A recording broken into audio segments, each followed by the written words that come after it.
소아 청소년의학과 전문의이자 자녀 교육 전문가로서 또 다양한 방송과 강의를 통해 활동하고 계신 분입니다. 노규식 박사를 만나보도록 하겠습니다. 오늘은 코로나19 시대의 슬기로운 부모 생활이라는 주제로 강의를 하신다고 하는데요. 기대감을 담아서 함께 무대로 모셔보도록 하겠습니다.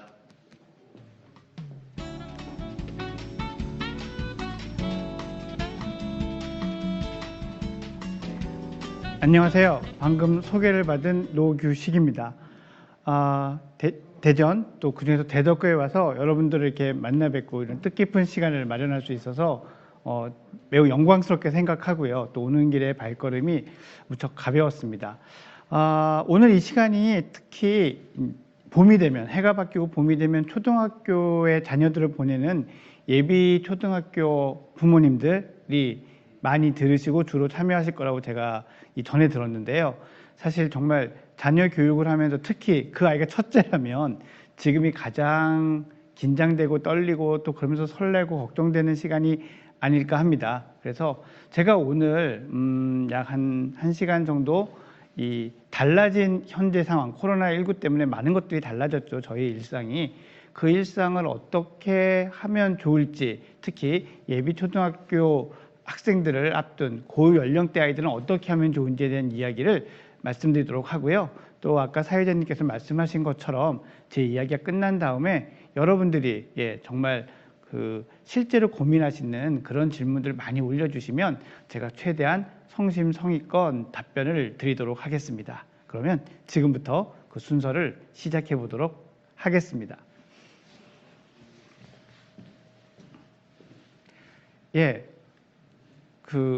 방금 소개를 해주셨지만 저의 본업은 정신과 의사입니다. 소아 청소년들을 주로 보는 정신과 의사이고 대치동에서 학생들을 사실 많이 만나고 있죠. 그래서 다른 분들보다 공부, 학교 이런 것에 대한 고민에 조금 더 가까이 있는 그런 입장인 것 같습니다. 오늘 말씀드릴 내용은 아까 제가 제 인사 때 드렸던 것처럼 코로나19 시대에 슬기로운 부모 생활이 과연 무엇일까, 이런 얘기들을 말씀을 드리려고 합니다. 자, 가정에서 코로나19를 대하는 것 어떻게 해야 될까?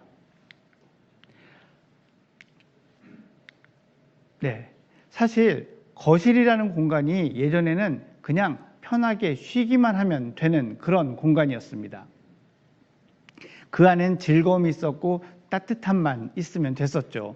그런데 코로나19가 우리에게 다가오고 대유행이 되면서 이 거실에 정말 다양한 역할들이 필요해졌습니다. 우선 부모님들의 재택근무 공간이 되기도 합니다. 그리고 우리 아이들이 학교를 가는 대신에 온라인 학습을 하는, 공부를 하는 공간이 되어 있기도 하죠. 하지만 그뿐만이 아니라 아이들이 뛰어놀 수 있는 운동장, 체육관의 역할을 해야 되기도 합니다. 그렇다고 해서 거실 원래의 역할이 사라졌느냐? 그것도 아니죠. 이 거실의 모든 역할들이 한데에 모이면서 사실 이 가정을 꾸려나가고 운영하는 부모님 입장에서는 더더욱 힘든 것들이 많아졌습니다. 물론 아주 힘들고 엄중한 상황이긴 하지만 이렇게 온 가족이 집안에 모여 있으면서 우리가 뜻하지 않게 아주 유용한 기회를 가지게 되었다는 점도 먼저 말씀을 드리고 싶습니다. 항상 위기는 위험한 기회라고 읽듯이 기회가 되기도 하는 거죠. 첫 번째는요, 아이에게 심심할 수 있는 기회를 주는 것입니다. 심심할 기회가 뭐냐? 그것이 오히려 아이한테 해로운 것이 아니냐? 이렇게 생각을 하실 수도 있는데요. 심심한 시간 동안 우리 아이는 자신의 흥미가 뭔지 인식하게 되고요. 상상력을 발휘하고 창의력도 발휘해서 아이에게 정말 소중한 두뇌의 기능이 많이 피어나는 시간입니다. 이것이 그냥 버려지는 시간이 아니라 숙성된다고 할까요? 성숙된다고 할까요? 이렇게 아주 소중하게 발휘될 수 있는, 사용될 수 있는 시간이라는 거죠. 저는 오히려 아이들이 학교 수업 끝나고 또 방과 후 많은 사교육 이렇게 돌아다니기만 하면서 자기가 뭔가를 좋아하고 무엇을 느끼는지를 생각하지 못하고 자라는 아이들을 사실 정말 많이 봤습니다. 그럼 그 친구들은 이런 상황이 되더라고요. 시키는 거는 할게. 시키는 거는 할 건데 내가 알아서 뭘 하라고? 내가 좋은 걸 찾으라고? 그건 뭔지 모르겠는데 이렇게 생각하고 크게 되는 경우가 정말 많더라고요. 그래서 우리 아이들이 지금 밖에 나가서 마음껏 뛰어놀지 못하고 하는 점은 너무 안타깝지만 또 이렇게 집안에서 조금 심심하게 지낼 수 있는 시간이 생겼다는 것은 또 어떤 의미에서 중요한 기회일 수 있습니다. 마찬가지로 이렇게 집안에만 있는 아이를 계속 바라봐야 되는 부모에게도 기회가 됩니다. 바로 아이를 잘 관찰할 수 있는 기회죠. 사실 이렇게 관찰을 하다 보니까 부모님들이 뒷목을 잡으시는 시간이 많이 늘어나는 것 같아요. 저한테 와서도 많이 하소연하셨어요. 도대체 우리 애가 학교에서 이렇게 공부하고 있는지 몰랐다. 저렇게 집중을 못해서 어떡하냐. 자세가 저게 뭘까요? 네, 너무너무 많습니다. 하지만 이렇게 아이들이 집에서 공부하고 집에서 수업 듣는 모습을 볼 수 있다는 것은 예전 같으면 부모가 참관 수업을 해서나 볼 수 있는, 사실은 참관 수업 때도 볼 수 없죠. 예, 그땐 또 아이들이 각별히 신경 쓰니까요. 진짜 우리 아이의 모습을 볼 수 있는 시기고 우리 아이가 무엇을 잘하는지 무엇을 못하는지를 알 수 있는 기회이기도 합니다. 그러니 이 기회를 소중히 살려주십시오. 무슨 이야기냐 하면요. 옆에서 보고 섣부르게 지적하지 말아주세요. 얘야 허리 펴고 똑바로 앉아야지. 연필 잡는 게 그게 뭐니? 이런 이야기로 소중한 기회들을 날리지 말아주세요. 우리 아이가 어떤 것을 재밌어하고 어떤 것은 금방 해내고 반면에 어떤 것은 힘들어하는지를 먼저 다 파악하고 그런 걸 다 파악한 다음에 그 다음부터 중요한 것 또는 간단한 것부터 하나씩 바꾸어 나가고 키워 나가는 것이 좋습니다. 이 소중한 기회를 잘 활용해 주시기 바랍니다. 코로나19 시대에 무엇보다 중요한 건요. 가족들의 정서적 안정과 성장입니다. 무슨 얘기냐? 정서적 안정이 이루어지지 않은 아이의 뇌는요. 지적인 과제를 수행할 수가 없어요. 그건 아이들뿐만이 아니라 사실은 어른도 마찬가지입니다. 어른의 뇌도 감정적으로 우울하거나 불안하면 뇌의 포도당 활용도가 급격히 낮아집니다. 우리 뇌세포는 말이죠. 심장 다음으로 포도당을 많이 쓰는 장기라고 해요. 그런데 이 포도당을 많이 쓰는 장기에서 포도당을 사용하지 않는다? 무슨 얘기일까요? 뇌가 일을 하지 않는다는 뜻입니다. 눈을 뜨고 책을 보고 있지만 그 책이 머리에 들어오지 않는다는 거죠. 그래서 이 시기에 아이들에게 학습권의 박탈 또는 교육의 질 저하를 걱정하시는 부분들이 무척 많으시고 또 이것은 우리 모두가 당연히 고민하고 개선해 나가야 될 부분인 건 맞지만 가정 내에서 해야 될 첫 번째 과제는 아이들의 가족의 정서적 안정과 성장이 제1순위가 되어야 됩니다. 여기에 초점을 맞추지 못하시면 우왕좌왕하시거나 많은 좌절을 느끼실 가능성이 큽니다. 그래서 이것이 첫 번째 목표다라는 것을 꼭 생각을 해주시기 바랍니다. 정서적 안정을 위해서 첫 번째 이야기를 해보죠. 우리 아이들이 집에서 코로나19 때문에 친구도 못 만나고 학교도 못 가고 어린이집이나 유치원을 못 가는 경우도 마찬가지죠. 그러면 슬프거나 화가 나거나 짜증이 나게 됩니다. 자, 이때 어떻게 대처하면 좋을까요? 여러분들은 지금까지 어떻게 대처를 하고 계십니까? 제가 들은 바로는 제일 먼저 하는 게 너만 그런 거 아니야. 다 그래. 그러니까 티내지 마. 너 그렇게 힘들면은 이거 해줄까? 이거 보여줄까? 이렇게 가는 경우가 대부분입니다. 그런데 아이가 이렇게 슬퍼하거나 화를 내거나 짜증을 낼 때 부모가 해야 될 올바른 반응은요. 내버려 두는 겁니다. 이게 무슨 반응이냐고요? 이게 무슨 대책이냐고요? 이게 무척 중요하고 올바른 대책이 됩니다. 우리 금쪽 같은 아이들이 마음을 상하고 힘들어하는 걸 보는 부모 마음이 더 힘들죠. 그래서 이것을 빨리 중지시키고 싶어요. 중단시키고 싶어서 그래서 별거 아니라는 듯이 얘기해 주기도 하고 또는 그 생각에서 빨리 벗어날 수 있도록 다른 대체물을 제공해 주기도 합니다. 그런 과정 속에서 아이들이 받는 메시지는 뭐냐면요. 이런 얘기는 하면 안 되는구나. 우리 엄마 아빠는 이런 얘기를 원하지 않는구나 라고 생각을 하게 됩니다. 그러면 어떻게 할까요? 아이들은 더욱더 입을 다물게 됩니다.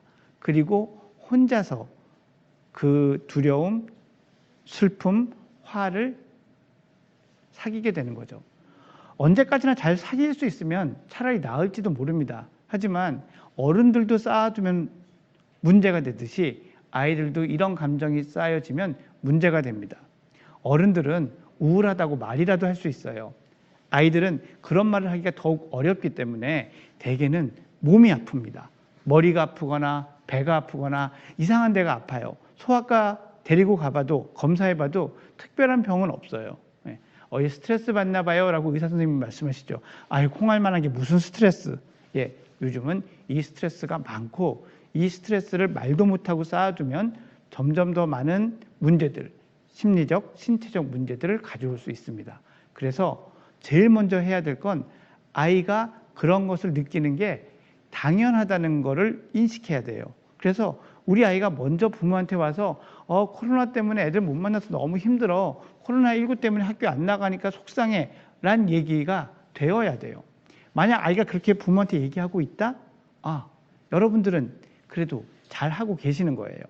아이들이 그 말을 하면 안 되는구나 라는 생각은 아직 갖지 않았으니까요. 그래서 먼저 이 아이들이 그런 이야기를 하는 것에 대해서 아주 기꺼이 격려를 해주셔야 됩니다. 방금 말씀드린 것처럼 그렇게 최소화하거나 다른 이야기로 피하거나 관심을 돌리려고 하셔서는 안 돼요. 자녀의 그런 감정을 인정하고 그렇게 두렵고 화가 나고 슬픈 게 당연하다는 이야기를 해주셔야 됩니다. 아이가 그런 얘기할 때 그러니 많은 육아교과서에서 얘기하죠. 육아교육서에서 끝까지 들어주어라. 눈을 맞추고 진지하게 들어주어라 라고 합니다. 그걸 바로 지금 적용해서 사용하셔야 돼요.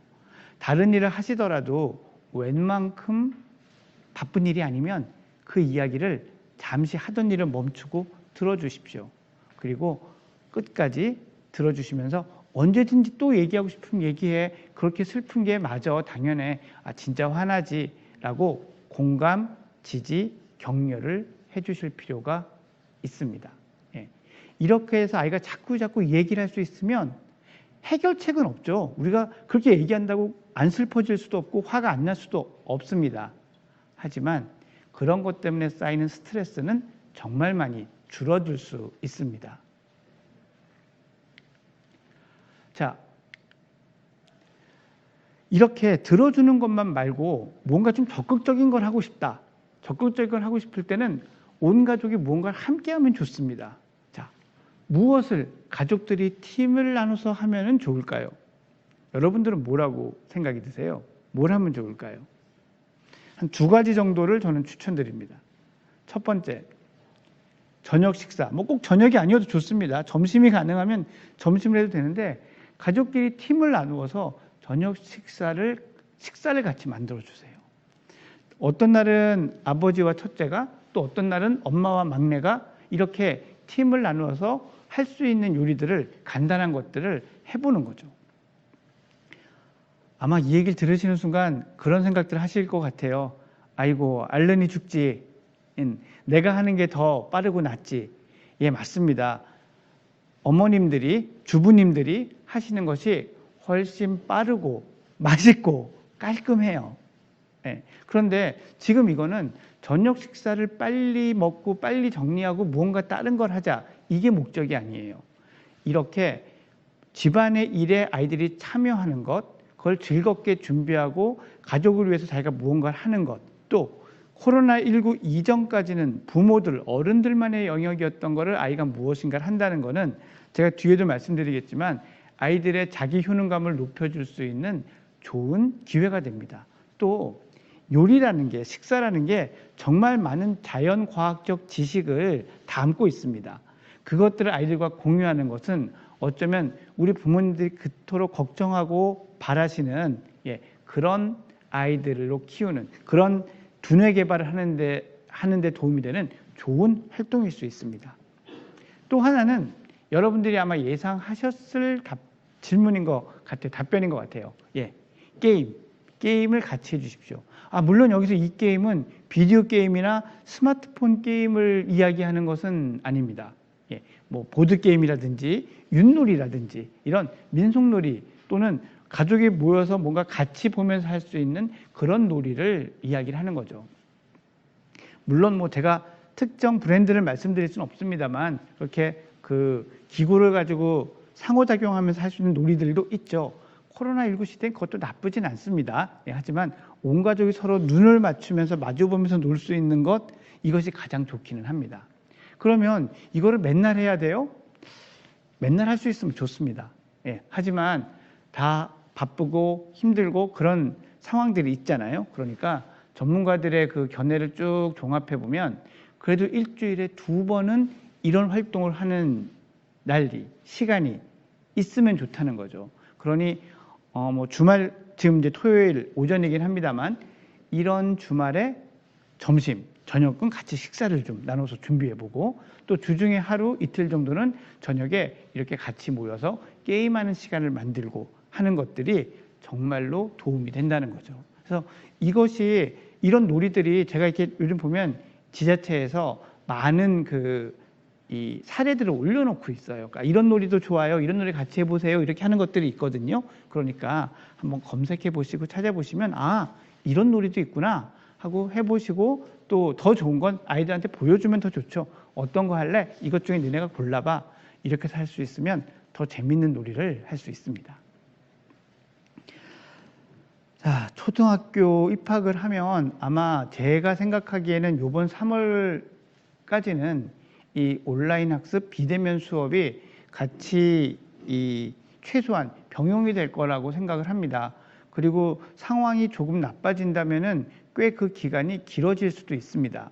물론 모든 일들이 순조롭게 잘 풀려서 코로나19가 빨리 우리 곁에서 물러가기를 바라지만 그렇지 않을 경우도 대비해야 되는 게 아이를 키우고 아이를 보호하는 부모의 역할이라고 하겠죠. 그래서 온라인 수업을 잘 받으려면 어떤 것들을 집에서 준비해야 되는지에 대해서 지금부터 말씀을 좀 드려볼게요. 첫 번째는요, 집안에 경계가 확실해야 됩니다. 이게 무슨 얘기냐면요, 아까 처음에도 말씀드렸지만 원래는 거실은 그냥 놀면 되는 곳이었어요. 아이들이 자기 방에서 숙제하다가 마루에 나와서 과일 먹거나 얘기하거나 뭐 잠깐 TV를 보거나 뭐 그러고 들어가는 곳이었는데 이젠 그 안에서 여러 가지 활동들이 다 일어난단 말이죠.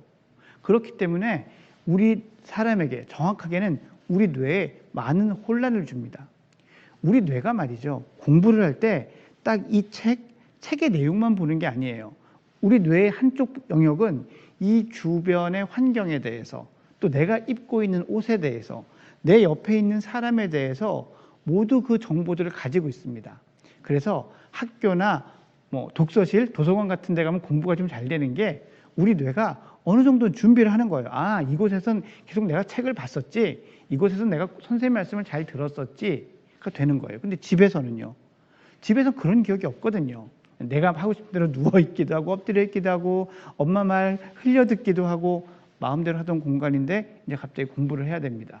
이게 우리 뇌에는 혼동을 주는, 혼란을 주는 요소인 거예요. 그래서 그렇다고 집을 교실처럼 꾸밀 수도 없고 어디에 칸막이를 하기도 어렵습니다. 그렇기 때문에 어떤 일을 하는 공간만이라도 지정을 하는 거죠. 엄마 아빠가 일하는 곳은 어디, 아이가 공부하는 곳은 어디, 우리 가족이 노는 곳은 여기, 이런 식으로 정해놓고 그곳에서 그 작업만을 하는 거예요. 그래서 우리 사람의 뇌에 새롭게 자꾸 정보를 각인시키는 거죠. 자, 아버지나 어머니가 재택근무를 하시는 데 공간은 많은 전문가들이 문이 달려있는 독립된 공간, 방이죠, 방. 방을 추천합니다. 방에서 하시는 게 좋은데 아이들도 그럴까요? 많은 부모님들이 많은 시간과 정성과 또 돈을 들여서 아이들의 공부방을 소중하게 마련해 주시고 계시고 그러시려고 하는 분들이 많죠. 근데 이 코로나19 시대에 온라인 비대면 학습을 하기에 좋은 장소는 아이들의 공부방이 아니라고 전문가들은 추천합니다. 오히려 어디라고 얘기하냐면요, 거실이나 식탁이라고 이야기를 해요.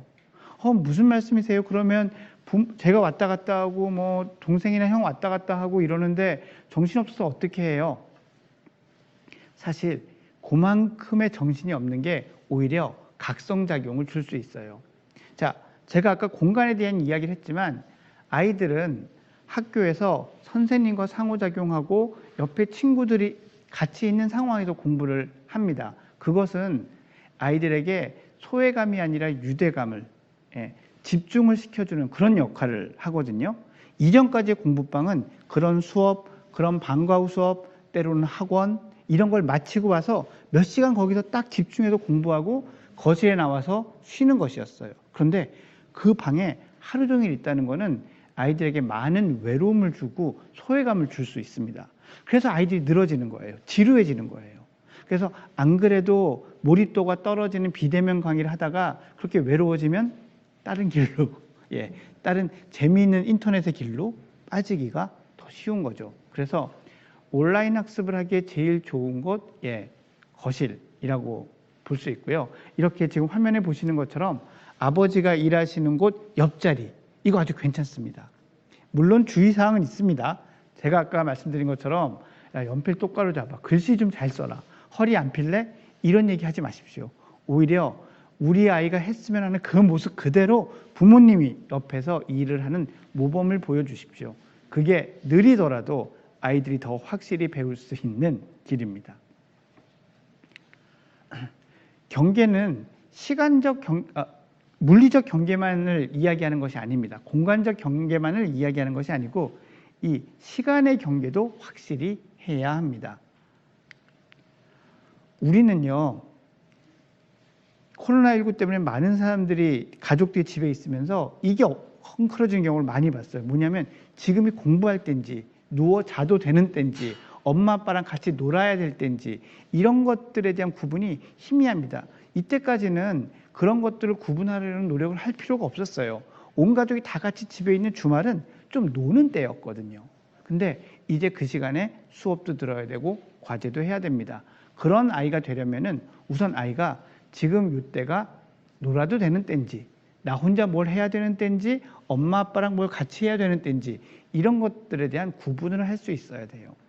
그 구분을 훈련시키는 가장 기초적인 방법이 이런 겁니다. 지금 화면에 보시는 것처럼 90분은 좀 고학년들이에요, 사실. 지금 예비 초등학교 학생들, 지금 내년에 학교 들어갈 아이들은 90분까지는 무리입니다. 저는 아이들에 따라서는 30분도 괜찮다고 생각을 합니다. 30분 동안 동생하고 놀거나 책을 보거나 아니면은 뭘 잠깐 영상을 보거나 혼자서 뭘 합니다. 그러고 따르르릉 하면 엄마랑 신나게 15분을 노는 거죠. 그러고 나서 다시 15분이 지나면 혼자 무언가를 하는 겁니다. 블럭을 만들어도 좋고 그림을 그려도 좋죠. 이렇게 내가 같이 해야 될 거 아니면 혼자 무언가를 해야 될 때 엄마랑 같이 아빠랑 같이 해야 될 때를 구분시켜주는 훈련이 대단히 중요해요. 이게 잘 되려면요, 첫 번째 조건은 그 15분 동안 신나게 놀아주셔야 돼요. 아이가 막 힘들게 30분이든 45분이든 60분이든 기다렸는데 그래 왔어? 엄마가 책 읽어줄게. 이러면 안 통합니다. 물론 아이가 책 읽어주세요 하고 오면 괜찮죠.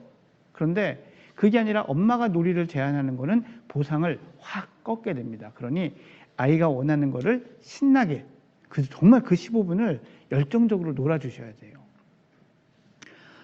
하지만 만약에 아이가 게임해요, 게임하고 싶어요, 영화 봐요 하면 그것은 뒤로 밀어주십시오. 가능하면 그 15분은 서로 상호작용할 수 있는 것들이 좋습니다. 그러니 미리 스마트 또는 스크린으로 끝나는, 스마트로 시작하거나 스크린으로 끝나는 것들은 뺀다라고 이야기를 해주시는 게 좋습니다. 또 하나 중요한 건요, 아이가 기다린 다음에 성공하면, 그게 30분이든 45분이든 성공하면 꼭 잘했다고 칭찬을 해주십시오. 저거 하면서 기다리는 게 힘들다고 이렇게 생각하지 마시고요. 아이는 그 규칙을 지키느라고 나름의 노력을 하는 것입니다. 그 칭찬을 해줘야 점점 더 오래 기다리려고 노력을 할 수 있게 됩니다. 그러니까 꼭 칭찬해 주시고요. 마찬가지의 부분이지만 반대로 실패했다고 하더라도 우리 45분 있자 그랬는데 30분 만에 오더라도 야단치거나 화를 내거나 벌을 주어서 무언가 뺏지는 말아 주십시오. 왜냐하면 이 행동들은요, 아이가 해서는 안 되는 행동을 가르치는 게 아니고 하면 좋은 바람직한 행동을 가르치는 거거든요. 이럴 때는 벌이 아니라 칭찬, 보상으로서 아이들을 가르쳐야 됩니다. 그래야 오래 남습니다. 벌로 하면 어떻게 되냐고요? 벌을 주면요. 그 벌 안 주기 시작하면 사라져요. 네, 이게 행동주의, 행동요법의 아주 큰 원칙입니다.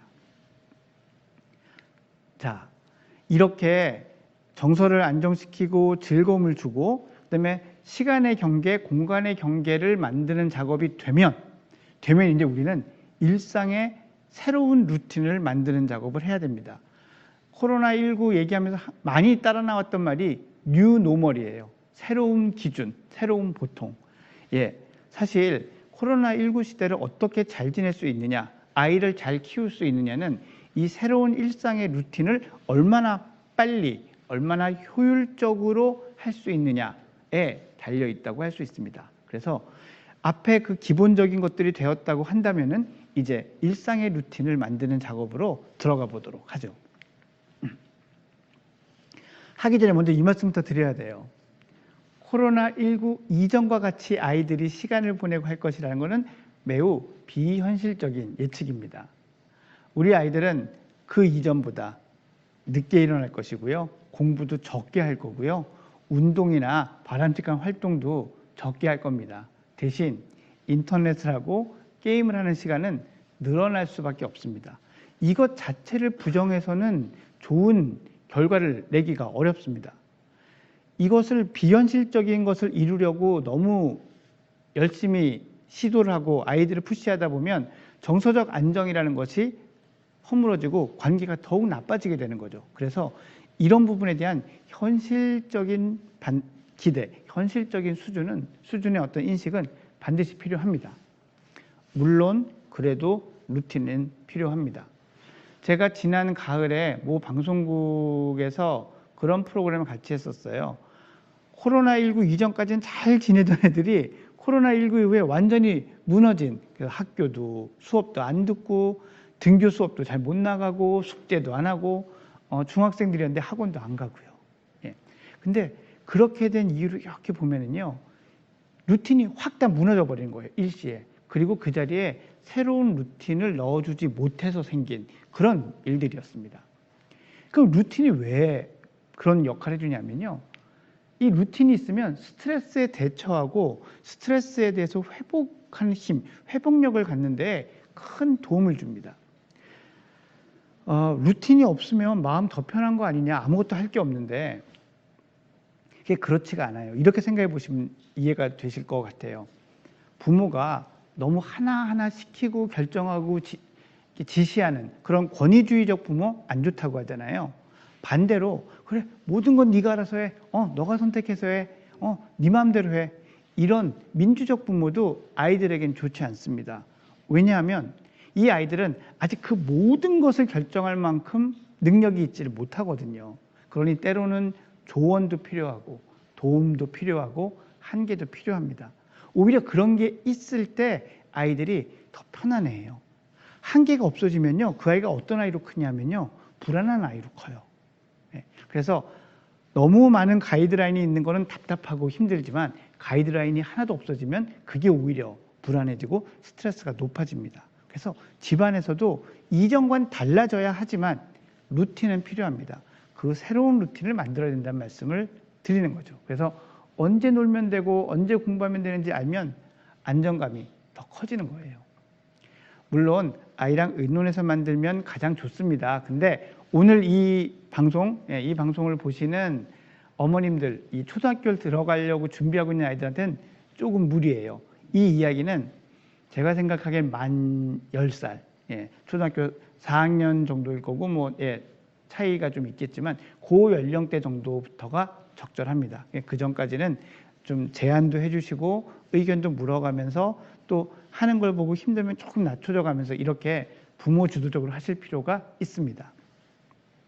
그렇게 정한 다음에요, 그것들을 집에 프린터가 있으신 분들은 프린터를 사용해서 뽑으셔도 되고, 너무 많은 내용들은 아닐 테니까 적어서 큰 글씨로 예쁘게 꾸며서 여러 군데다 붙이셔야 돼요. 이거를 아이 방에만 마루에만 이러면은 효과가 좀 떨어집니다. 이거는 아이들이 그냥 이렇게 눈을 이렇게 움직이다가 딱 눈에 띌 수 있는 그렇게 여러 군데 있어야 돼요. 그래서 그런 종이들이 아이들 잘 보면 붙여놔야 됩니다. 그리고 이 계획 안에 포함돼야 될 걸 말씀을 드릴 건데요. 제일 중요한 게 부모가 혼자 일을 하고 또는 업무를 하는 그런 시간들이 아이들의 그 머릿속에 들어가 있어야 돼요. 아, 이 시간에 부모를 건드리면 안 돼. Don't touch me. 예, 이게 꼭 포함이 돼야 됩니다. 그 루틴 안에 들어가면 좋겠다고 추천드리는 게 이런 것들이에요. 영상통화로 친구들과 연결하는 시간. 이게 코로나19 이전이면 친구들과 노는 시간이죠. 근데 이게 안 되는 거잖아요. 근데 이렇게 영상통화를 통해서라도 소통하고 보게 하는 것, 그런 것들이 사실 필요합니다. 여러분, 여담입니다만 제가 이렇게 비대면 강의를 지금도 이제 언택트 강의를 하고 있는데 유튜브 강의가 되게 좋고 또 나름의 그 재미가 있는 강의지만 서로 얼굴을 못 본다는 게 조금 서운한 면도 있거든요. 그래서 얼굴을 이렇게 화면으로만 봐도 직접 대면할 수 없는 상황에서는 조금 생동감이 있습니다. 또 현장감이 있고요. 아이들도 그런 것들을 경험하면 어느 정도 위안을 받을 수 있을 거라고 생각하고 저뿐만이 아닌 많은 국내외 전문가들이 추천하는 방법입니다. 하지만 영영 이렇게 쓰면 안 돼요. 그래서 하루의 일정 시간은 IT 기기, 스마트폰, 스크린 없이 지내는 시간이 필요합니다. 몇 시간 쓰게 해야 돼요? 몇 시간은 괜찮은가요? 아니요. 이게 사실 부모님 욕심에 그 시간 빼놓고 다 못 쓰게 하고 싶거든요. 예, 근데 중요한 건 없이 지내는 시간이 있느냐가 중요한 겁니다. 그러니까 그 시간을 꼭 확보해 주시고 초등학생 정도까지는 제 생각에는 하루에 한 1시간 정도, 예, 초등학생 이상이 되면 한 90분 정도는 최소한 가지는 것이 필요합니다. 자, 제가 순서 하나 빼먹었잖아요. 왜냐하면 강조하고 싶어서예요. 집안일 돕기. 예, 집안일을 돕는 것이 이 코로나19 시대의 아이들에게 대단히 도움이 되는 일들입니다. 또 이렇게 말씀을 드렸더니 이런 그 댓글 또 이런 반응도 제가 진료실에서 상담실에서 받았어요. 그렇게 했더니 우리 애들이 얼마 줄 거니에요. 예. 사실 저도 그렇게 크긴 했어요. 넌 공부만 해. 나머지는 엄마가 아빠가 다 할게. 그래서 나는 여기서 공부만 하면 되고 집안일은 내 일이 아니야 라고 생각하면서 큰 애들이 많은 거죠. 그러니 해달라고? 그럼 공짜로는 해줄 수 없고 그냥 얼마 줄 건데 이런 얘기가 나오는 거죠. 그래서 코로나19 시대에 바뀌어야 될 새로운 노멀 중에 하나는 집안일은 아이도 어른도 다 같이 하는 거다라는 겁니다. 그러니 이런 거가 바꿔지려면 혹시 이때까지는 집안일 별로 안 하셨던 아버님들, 예, 또는 어머님들 해주셔야 됩니다. 같이. 예, 난 일주일 내내 일했으니까 주말은 쉬어야 돼. 이제 세상이 바뀌었어요.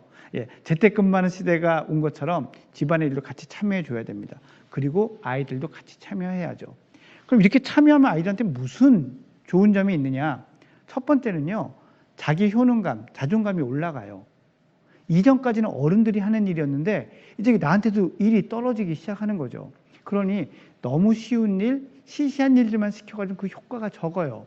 좀 그럴듯한 일을 점점 시켜주어야 합니다. 그래서 내가 이런 일도 할 수 있는 사람이었어. 이런 것들을 느끼게 해줘야 돼요. 사실 이게 학교를 다니는 시기가 되면 학교에서 받게 되는 것들입니다. 선생님이 격려해주고 칭찬해주고 때로는 친구들이 와 하면서 얘기하는 것들이 그런 거거든요. 그런데 온라인 학습을 하면서 특히 이제 생방송이라고 그러죠. 지금 하는 것처럼 생방송이 아닌 녹화나 교육 컨텐츠를 올리는 거는 그런 상호작용이 현저하게 줄어듭니다. 그래서 내가 뭔가 유능하구나라는 걸 알 수 있게 해주는 아주 훌륭한 기회가 되는 거죠. 그리고 제가 앞에서 요리 때도 말씀드렸지만 집안일이 생각보다 머리를 써야 되는 일들이 많아요. 근데 이 머리가 책을 보고 외우는 머리가 아닌 거죠. 일머리가 많이 필요하죠. 그런데 말입니다. 학년이 올라가서 중학교 이후에 좋은 학교 성적을 받으려면 이 일머리가 필요해요. 이 일머리가 그대로 공부머리로 옮겨오거든요. 뭔가를 계획해야 되고요. 뭘 먼저 해야 될지 우선순위도 정해야 되고요. 체계적으로 해야 되고 또 잘 되고 있는지 아닌지 점검도 해봐야 되고요. 갑자기 돌발 상황이 생겼을 때는 그걸 순발력 있게 착착 처리해야 되기도 합니다. 이런 것들이 실제로 공부하고 성적을 잘 받는 데는 더 중요해요. 지금 당장 초등학생들 때는 외우고 익힌 것들이 점수에 많이 영향을 줄 수 있지만 그것은 머지않아서 다 비슷해집니다.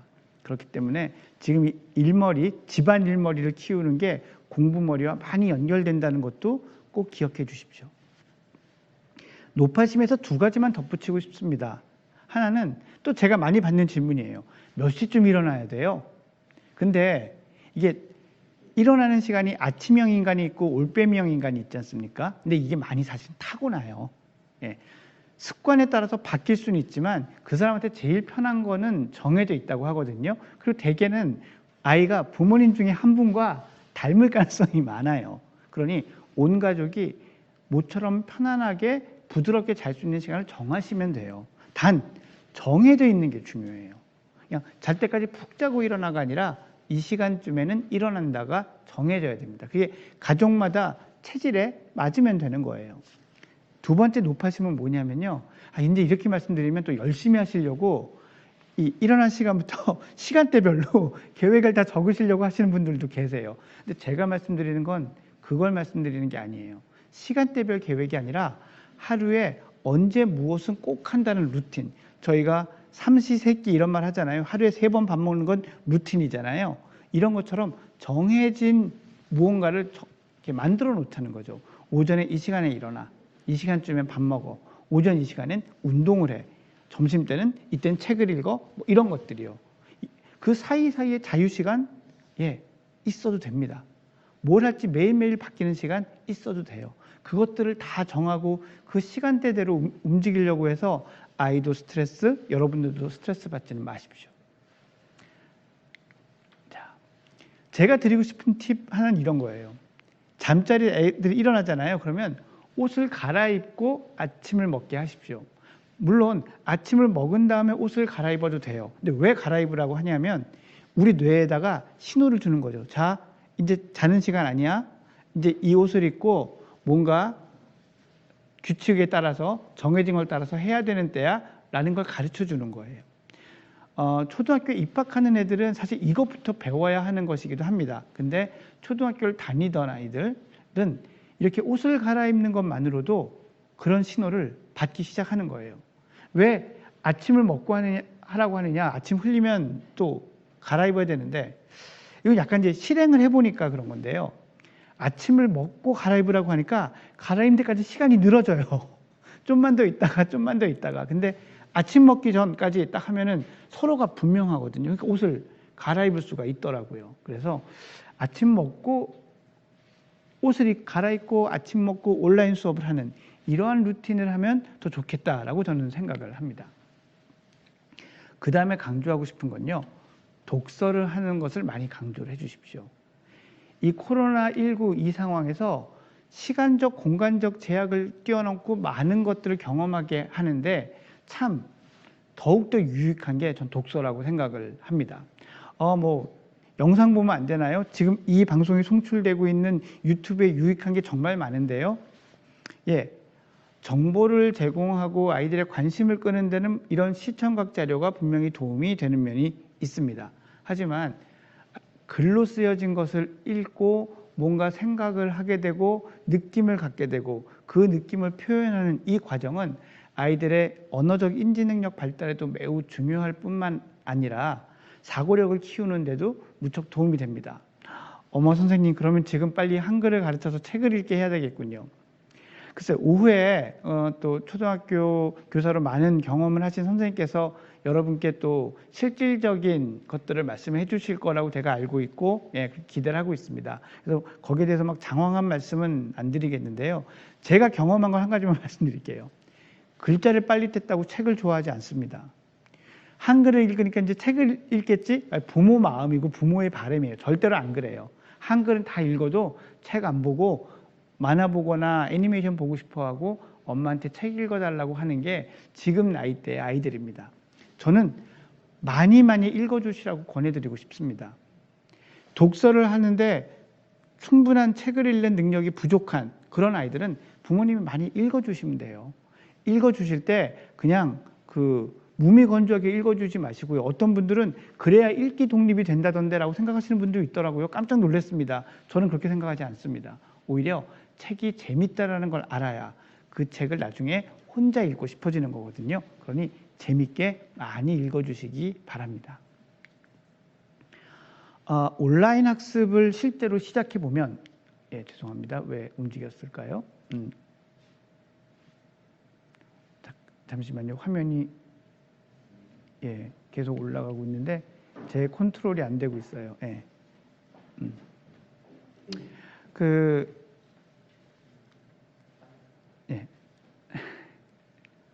책 읽기에 대해서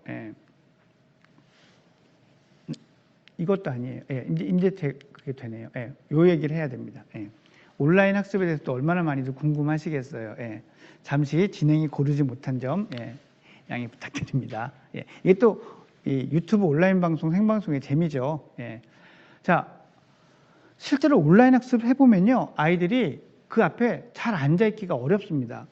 이 온라인 학습 초창기의 EBS 교재들은 상호작용에 대해서 많이 생각을 하지 않고 이렇게 교육 자체를 대체할 거라고 생각하지 않고 만든 컨텐츠이기 때문에 더더욱 어려움이 많았어요. 근데 우리 아이들, 특히 이제 초등학교에 입학할 나이가 되는 아이들의 주의 집중력은 상당히 천차만별입니다. 사실 평균적으로는 15분에서 20분 내외라고 해요. 그래서 초등학교 1학년, 2학년 선생님들은 수업을 가만히 이렇게 보시면 느끼실 텐데 그 시간마다 한 번씩 이렇게 판을 뒤집어요. 아이들의 주의를 환기시킵니다. 그래야 따라오거든요. 그래서 오래 가지 못하는 경우도 많아요. 그러면 아이가 오래 가지 못하고 오래 집중하지 못한다면 짧게 끊어가 주세요. 좀 전체 시간을 길게 또는 아침 저녁으로 나누더라도 그것들을 짧게 갈 수 있으면 좋습니다. 물론 생방송이면 할 수 없지만, 라이브라는 건 할 수 없지만 이 녹화된 컨텐츠라면 그런 운영의 묘를 가져주셔도 좋습니다.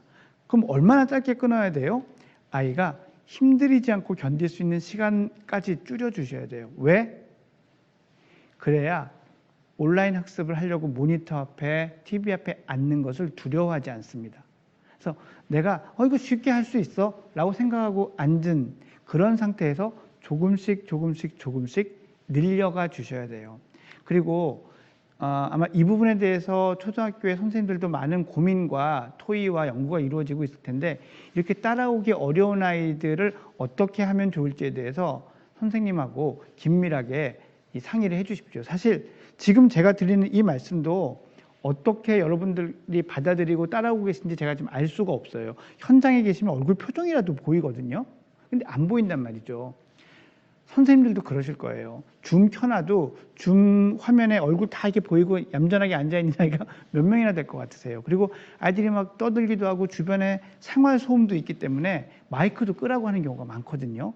그러니 더더욱 반응을 알기가 어렵습니다. 그래서 어머님들께서 선생님과 그런 것들을 뭐 이렇게 메신저나 문자나 톡이나 이런 걸로 많이 그 커뮤니케이션 하시는 이런 것들이 필요하지 않을까라고 저는 생각을 합니다. 자, 스마트 스크린에 대한 이야기를 좀 드리려고 해요. 이것도 이제 그 고민이 많으시고 제가 지금 이렇게 그 한쪽 모니터에 올라오는 질문들을 이렇게 살짝 보고 있는데, 아이들이 스마트 기계 또 스크린을 많이 접하게 되는데 이걸 어떻게 하면 좋을까요? 라는 걱정도 꽤 많이 있으신 것 같습니다. 첫 번째 원칙은요, 여기 지금 보이는 것처럼 많이 쓸 수밖에 없다는 걸 인정하고 시작을 해야 합니다. 내가 너무 능력이 없어서 또는 너무 마음이 약해서 아이들한테 이렇게 방치하거나 아이들 나쁜 영향을 주는 거 아닐까라는 죄책감은 갖지 마십시오. 오히려 절대로 늘어나서는 안 돼. 넌 이전보다 더 많이 쓸 수 없어. 이런 것이 더 많은 어려움을 불러와요. 아이들은 진짜 화면 보다가 얼마든지 밖으로 나갈 수 있고 심지어는 이건 틀어놓고 폰 가지고 장난도 칠 수 있는데 이걸 다 관리하시기가 너무 어렵다는 거죠. 그래서 이게 코로나19 이전과 이후 달라진 점 중에 또 하나예요. 제가 예전에는 절대로는 아니지만 가능하면 엄마 아빠가 일하는 동안 아이는 TV 보거나 게임하게 하지 말아주세요라고 얘기를 했어요. 항상 옆에서 지켜봐 주시고 해야 한다면 같이 해주세요라고 말씀드렸는데 이젠 그럴 수가 없어요. 그렇게 하면은 도저히 집안일이나 여러분의 일을 할 수가 없어요. 그러는 동안 아이가 좀 TV를 보거나 게임을 하거나 할 수 있습니다. 게다가 친구들끼리 노는 것도 좀 제한이 됐잖아요. 그러니 아이들끼리 화상 통화를 하거나 또는 이 멀티플레이어 게임이라고 하죠. 같이 인터넷으로 들어와 가지고 하는 그런 게임들, 아이들 연령에 맞는 게임이라면 할 수 있게 해줘야 될 필요가 생겼습니다. 이것까지 막으려고 하면 현실적이지 못하고 아이들에게도 너무 힘든 일이 되는 거죠. 오히려 더 중요한 건요. 그런 활동들, 그런 게임이나 시청이나 이런 것들을 자기 방에서 하지 않게 해야 돼요. 부모님이 일을 하시면서 그게 눈에 보이는 공용 공간에서 할 수 있는 게 대단히 중요한 원칙입니다. 그래서 얼마나 해야 되느냐가 중요한 게 아니고요. 1번은 어디서 하느냐입니다. 반드시 공용 공간에서 하게 해주십시오. 언제까지? 저는 중학교 졸업한 아이들까지는 지켜져야 한다고 생각합니다. 고등학생은 그럼 자기 방에서 해도 되나요? 이제 고등학생은 공용 공간에서 해야 되는데 그때부터는 자발적으로. 왜냐면 이제 말이 좀 통하는 때니까 이렇게 해서 자발적으로 할 수 있게 해라라고 많은 전문가들이 얘기를 하죠. 자발성을 그 고등학생들이 이해를 할까요? 저는 이해하지 않을 거라고 생각합니다. 그러면 그런 아이들이 거실에서 하게 되는 요인은 뭘까? 부모님과의 다른 관계예요. 부모님과의 평소에 유대감이 좋으면 그냥 엄마 아빠 생각해서 들어줍니다. 아, 우리 엄마 아빠는 왜 이렇게 쓸데없는 거 하라 그래 하면서도 해주는 거죠. 근데 그런 유대감이 약할수록 뭐래? 이러면서 자기 방에 문 닫고 들어가게 될 겁니다. 뭐 오늘의 주제는 아닙니다만 사춘기 아이들을 어떻게 잘 지낼 수 있을까요? 라고 질문들을 많이 해주시는데 그때 제 얘기의 핵심은 이겁니다. 있을 때 잘하자. 우리 아이들이 내 품 안에 있는 어렸을 때 초등학교 시절에 잘하자입니다. 이 스마트 스크린 이런 것들을 잘 활용할 수 있는, 그러니까 어른들한테 인사를 드릴 때 쓴다거나 친구랑 그렇게 접할 때 쓴다거나 이렇게 좋은 곳에 쓸 수 있도록 하는 것들, 그리고 그 활동을 같이 하는 게 이 시기에 좋은 사용법을 익히는 그런 방법이 될 겁니다. 중요한 건요, 스마트 기기는 이게 목적이 아니라 이걸로 다른 무언가를 할 수 있다는 걸 알려주면 이게 전반적으로 좋은 교육이에요. 스마트 기기를 가지고 내 즐거움만 찾아서 딱 끝난다가 아니라 실제로 유용한 의미 있는 일을 할 수 있다라고 알려준다면 잘 교육하고 있는 거다 생각을 하시면 됩니다. 좋은 사이트들도 있어요. 그런 것들을 지금 근데 아직 많은 전문가나 또 지방자치단체나 교육부 이런 데서 막 정리해서 막 아직 홍보까지 하는 단계까지 아직 못 오고 있어요. 저희가 급한 일이 너무 많잖아요. 그래서 부모님들이 서로 찾은 이런 좋은 사이트들을 좀 이렇게 공유해 주시고 서로 나눠 주시는 정보의 공유, 이런 협력이 대단히 중요한 시기다라는 말씀을 드리고 싶습니다. 한 가지 또 하나 팁을 드리자면요. 언니나 오빠, 형이 동생들의 스마트 기기 사용을 관리하게 하는 거, 이게 꽤 잘 먹힐 때가 많습니다. 물론 그 첫째, 그 위에, 손 위에 형제랑 부모님이 관계가 좋아야 된다는 전제 조건이 있지만 이 아이들이 자기는 잘 못하면서 자기 동생들은 아주 엄격하게 잘 관리하는 경우가 많습니다. 그것 때문에 큰 싸움이 생기지만 않게 잘 조율해 주시면 아주 훌륭한 방법이 될 수 있습니다. 재택근무하는 모습 제가 초반에도 말씀드렸지만 이런 것들을 한다면 아이들에게 또 부모의 직장에 데려가서 이렇게 뭔가 모델을 보여주는 그런 역할을 할 수도 있습니다. 이제 재택근무 얘기가 나와서 말씀인데 제가 한 가지만 더 좀 사족을 붙이자면 재택근무를 할 때 내 집의 상황이 어떤지를 꼭 회사의 동료나 상사에게 알리십시오. 여러분들의 상사나 동료들은 여러분들의 집이 얼마나 북새통인지 난장판인지 전쟁터인지 사실 잘 모릅니다. 알 것 같아서 잘 모르거든요. 그러니까 상황을 좀 알리셨으면 좋겠고 그 상황을 듣는 분들도 뭐 저렇게 핑계를 대 변명을 대고 막 그러지? 라고 하지 마시고 이게 우리 모두가 도와주지 않으면 재택근무가 정착하지 않으면은 사실 사회적 거리두기를 하는데도 아이들이 학교보다 안전한 가정 내에 머무는데도 많은 제약이 생기거든요. 그러니까 우리 모두 다 같이 재택근무가 잘 될 수 있는 환경으로 만드는 게 저는 나아가서는 이 방역을 잘하는 밑거름이 되는 것이다라고 생각을 하거든요. 그러니까 같이 마음을 모아주셨으면 좋겠고요. 코로나19 시대에 부모님께 드리고 싶은 이야기 또 하나는요. 독방 육아라고 하죠. 이게 예전에는 힘들다였지만 이제는 해롭다라고 말씀을 드리고 싶습니다. 절대로 독박 육아를 해서 그 해결을 할 수 있는 수준의 그런 상황이 아니에요. 네. 독박 육아가 제일 나쁜 점이 뭐냐면요. 그 독박 육아를 하는 사람의 번아웃, 탈진을 가져옵니다. 네. 그 탈진이 되면 어떻게 될까요? 집안일을 안 할 수는 없잖아요. 아이를 안 쳐다볼 수는 없잖아요. 그러니 아이한테 신경질을 내고 화를 내게 돼요.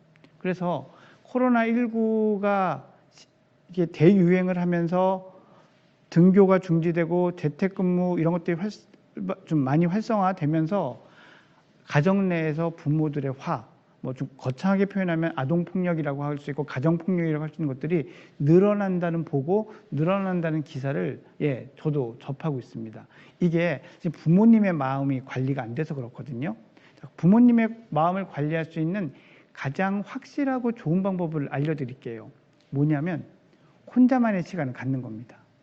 나 혼자 있을 시간이요. 근데 독박 육아를 해서는 이걸 가질 수가 없어요.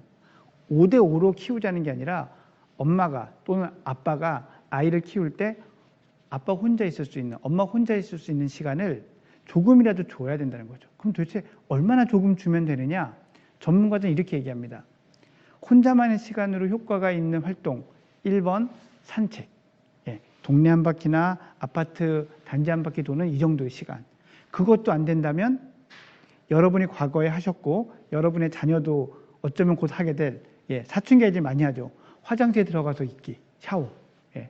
샤워 진짜 오래 하잖아요, 우리 청소년들. 거기서 노래도 부르고 뭐 할 거 다 하고 볼 거 보고 하고 나오죠. 그런 시간이 필요하다는 거고요. 안 되면 차 안에라도 있으라고 합니다. 그 퇴근을 한 다음에 집에 들어가기 전에 차 안에서 한 5곡 정도의 음악만 들어주세요. 그럼 보통 한 15분에서 20분 정도 되겠죠.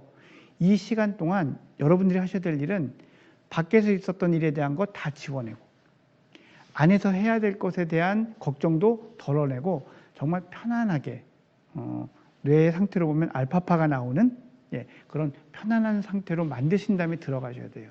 그렇게 해야 제가 지금 말씀드린 또는 올바른 육아를 한다고 여러분들이 알고 계신 그것들을 실천을 할 수가 있습니다. 반드시 그것들을 해주는 그런 그 시간들을 마련을 해주시기 바랍니다. 제가 드리고 싶은 핵심적인 얘기는 사실은 다 드렸어요. 근데 이제 이 잠시 후에 이제 질문도 저희가 나눌 거고 이 초등학교 입학을 앞둔 부모님들에게 제가 이런 것들도 답변을 드릴 겁니다라는 것들을 말씀드리는 의미에서 초등학교의 입학 준비에 대한 제 의견을 간단하게 말씀드리고 넘어갈게요. 이런 질문 정말 많아요. 글자는 언제 떼야 될까? 읽기 연습은? 쓰기 연습은 어떻게 시키냐는 질문 저도 사실 많이 받습니다. 저는 이렇게 생각해요.